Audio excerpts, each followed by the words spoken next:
what's up, and welcome back to my channel. This is going to be the last time you see me in another hotel bathroom because that's where the best lighting is, so hooray for that. But today we are going to be talking about Chris Chan again, an update, a couple of things I want to clarify. So the last time I talked about Chris Chan, I used the she, her pronouns because as far as I had seen, and I'm not like an avid follower of Chris Chan in any way, as far as I had seen, the pronouns, I'm now going to use they because you'll see.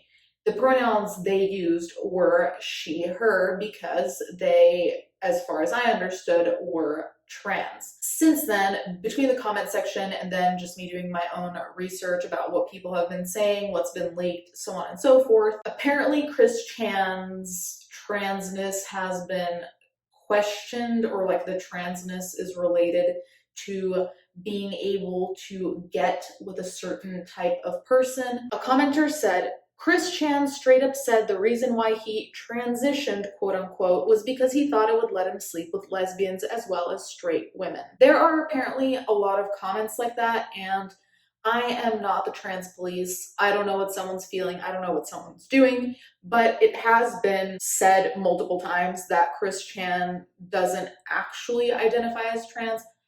Like I said, I don't know what's in people's heads, so I'm just going to use neutral they and leave it at that. And the fact that there's a lot of focus on the pronouns is a problem in this particular case because Chris Chan is not only an abuser of the elderly, of the mentally unwell because of the dementia. The question of pronouns is usually very important. The thing is that here, there's no clarity on which pronouns they use, what's legitimate, what's not.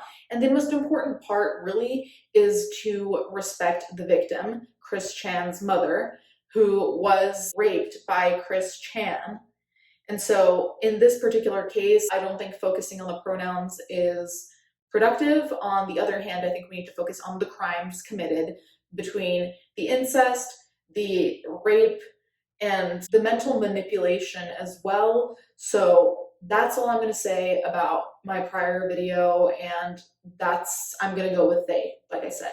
That's all I can really think of. So I was looking into the updates with Chris Chan, what has been going on, and they were arrested. And the Commonwealth's, the county's Commonwealth's attorney is called Consolvo, and Consolvo said it's clear that people sought out where Chandler was staying at a hotel in Enrico and videotaped her arrest. Chandler interrupted the proceedings saying, "I'm famous on the internet," loudly, and then Heilberg told her not to speak until spoken to by the court. Now, Heilberg is the attorney who represents Chris Chan. So first of all, I kind of have to laugh at the idea of someone claiming they're internet famous when they are in court for incest against their parent, non-consensual.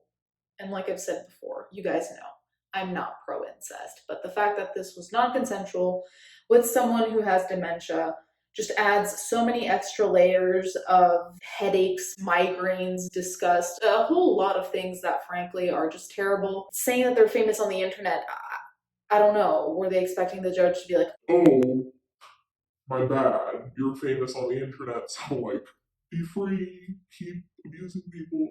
I frankly don't know. In continuation, Judge Barreto told Chandler there are two things to consider when deciding bond: whether a defendant is likely to appear at trial, and if the defendant constitutes an unreasonable danger to himself, his family, or his community. Chandler again interrupted the judge, saying she. The judge said he was reading from the state statute itself. And as we know, most documents generally, and even examples in books and all that shit, use he. So this was not an aimed insult as far as I understand. It seems like in this situation, Chan isn't being entirely smart about how they're handling all of this, because backtalking a judge or speaking out of turn in court will not serve you well, let alone when you have raped your own parent who has dementia, who's 80. What are you going to get from trying to scream at a judge. I'm sorry I keep touching my hair. I just do that when I'm frustrated. So then Barreto said, due to the nature of the offense alleged and the fact that there appears to be a personal danger to the defendant and to the public at large, he remanded her held without bond until a preliminary trial scheduled for September 16th, which is crazy to think about because though my grasp of time sucks right now, it's only August 5th. So that's in a month and 11 days, or 10 days by the time you see this. Halberg told the court he would be asking for evaluations of Chandler, who interrupted by stomping her feet, saying loudly that she needed to get everything back home. She then said, "I won't feel safe proceeding until she gets the items back." Now, I think this is a part of massive, massive irony because the only person who was a danger in that household that we know of was Chan towards their own mother. So to say that they don't feel safe is just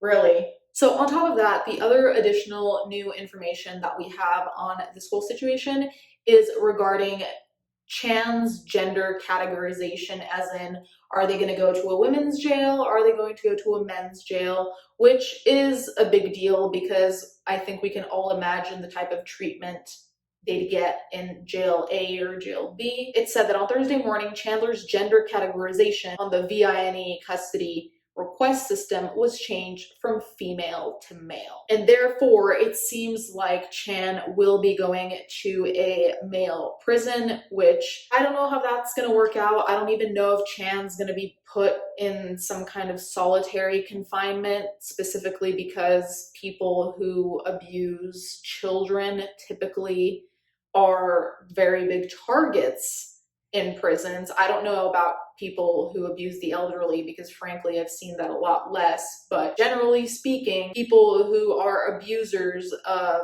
humans who do not have control over consent, or as in they just can't consent, are not well received. So I don't know what is going to happen from here on out. I just think that the behavior that we've seen displayed by Chan is almost laughable. It doesn't seem like they're taking it that seriously to start stomping in court and say I'm internet famous as if that does anything. There was also footage taken of Chan getting arrested, and when Chan got arrested, they made a point to mention Sonichu to, I don't know if it was the people filming or if it was to the police, as if that made a difference either. It frankly is all really confusing and really mind-boggling just because, you know, imagine getting arrested for assaulting your own mother sexually and then the first thing you have to say is like, oh, well, I wrote this comic.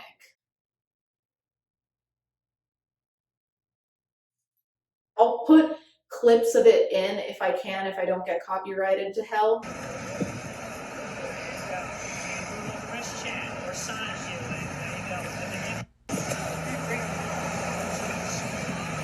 You guys can let me know what you think in the comments down below, whether they belong in a men or women's prison. All I know is that this situation in some ways seems to get better because it looks like there are consequences, but it also seems to get worse when you hear about the context of how Chan has been behaving. Anyways, let me know. Thank you guys so much for watching. Thank you to my patrons as always. I'll catch you guys next time.